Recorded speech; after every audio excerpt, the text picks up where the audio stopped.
இறை புரிந்து யார் மாட்டும் தேர்ந்து செய்வதே முறை.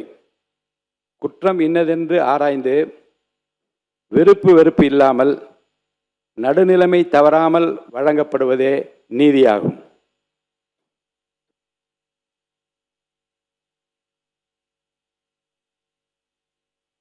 சிறப்பு கவன ஈர்ப்பு. எண்ணூர் கொசஸ்தலை ஆற்றின் கழிமுகம் பற்றி சட்டமன்ற பேரவை விதி 55 கீழ் மாண்புமிகு முன்னாள் முதலமைச்சர் எடப்பாடி கே பழனிசாமி அவர்கள்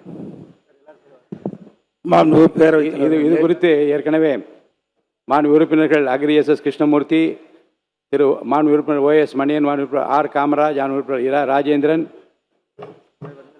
மாண்பு உறுப்பினர் முனைவர் திருமதி சௌமியா அன்புமணி, மாண்பு உறுப்பினர் முனைவர் ஆ கணேஷ்குமார், மாண்பு உறுப்பினர் ச சிவகுமார், மாண்பு உறுப்பினர் க வைத்தியலிங்கம், மாண்பு உறுப்பினர் முனைவர் திருமதி தாரகை கத்பட், மாண்பு உறுப்பினர் மு தமிமுன் அன்சாரி ஆகியோரும் கொடுத்துள்ளார்கள்.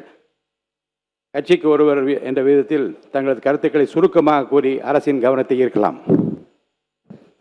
மாண்புமிகு பேரவைத் தலைவர்களே, கொசத்தலையாறும் பக்கிங்காம் கால்வாய் இரண்டும் கடலில் கலக்கும் எண்ணூர் முகத்துவார பகுதியில் கொத்து கொத்தாக மீன்கள் செத்து மிதந்தது.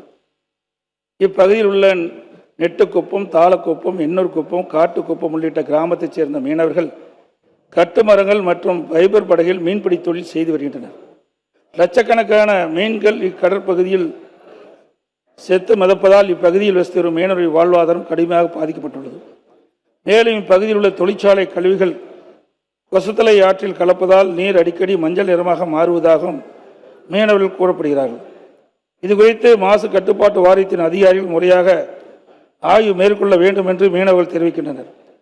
முகத்துவார பகுதியில் ரசாயன கழிவுகள் கலக்கப்படுவது என பசுமை தீர்ப்பாயம் எச்சரித்துள்ள நிலையிலும் கழிவுகள் ஆற்றில்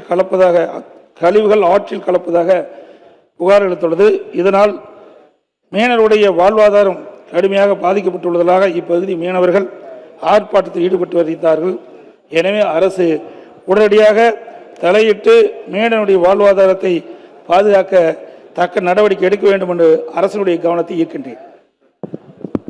மாண்பு உறுப்பினர் முனைவர் கணேஷ்குமார் அவர்கள்.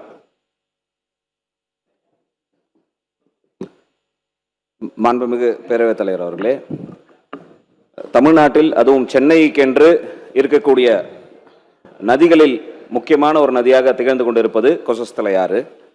இந்த கொசஸ்தலை ஆற்றின் பல்வேறு நிறுவனங்கள், அதாவது இன்னும் சொல்லணும்னு சொன்னால் வட சென்னையை பொறுத்தவரை அனல் மின் நிலையங்களும் ரசாயன இண்டஸ்ட்ரீஸும் அதிகமாக இருக்கின்ற காரணத்தினால அவற்றிலிருந்து வரப்படுகின்ற கழிவுகள் தொடர்ச்சியாக அந்த கொசஸ்தலை ஆற்றில் கலக்கப்படுவதனால் மீன்கள் செத்து மிதப்பது என்பது இது முதல் முறை அல்ல, பல முறை இது போன்று நடந்து கொண்டிருக்கிறது.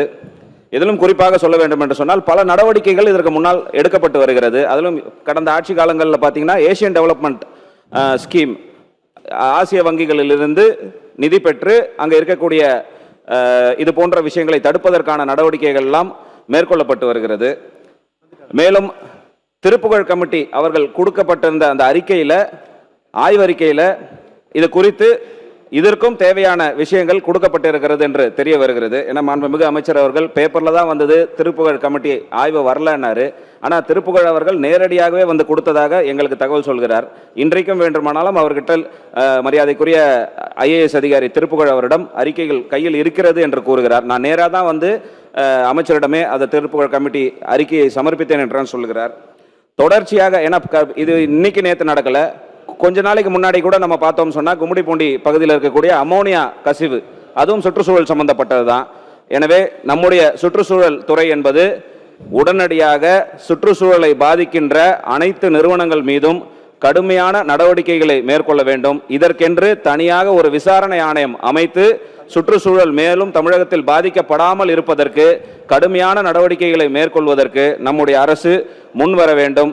ஏன்னா இதை இப்போ விட்டோம்னா அடுத்தது பழவேற்காடு ஏரி என்பது ஒரு காலத்துல இறால், நண்டு எல்லாம் வந்து மிக அதிகமான வளம் இருந்த ஏரியாக இருந்து கொண்டு இருக்கிறது. மீன் வளம் பாதிக்கப்படுகிறது, சுற்றுச்சூழல் பாதிக்கப்படுகிறது, கடல் வளம் பாதிக்கப்படுகிறது. இதையெல்லாம் விட அதிகமாக நம்முடைய வாழ்வாதாரம், மக்களுடைய உடல்நிலை பாதிக்கக்கூடிய சூழ்நிலை இருக்கின்ற காரணத்தினாலே அரசு மிக முக்கியமாக இந்த விஷயத்தில் கனிவோடு பரிசீலனை செய்து, கனிவோடுன்றதை விட கடுமையாக பரிசீலனை செய்து கவனத்துடன் மேற்கொண்டு நடவடிக்கை எடுக்க வேண்டும் என்று பாட்டாளி மக்கள் கட்சியின் சார்பாக இந்த அவையின் கவனத்தை ஈர்த்து அமர்கிறேன்.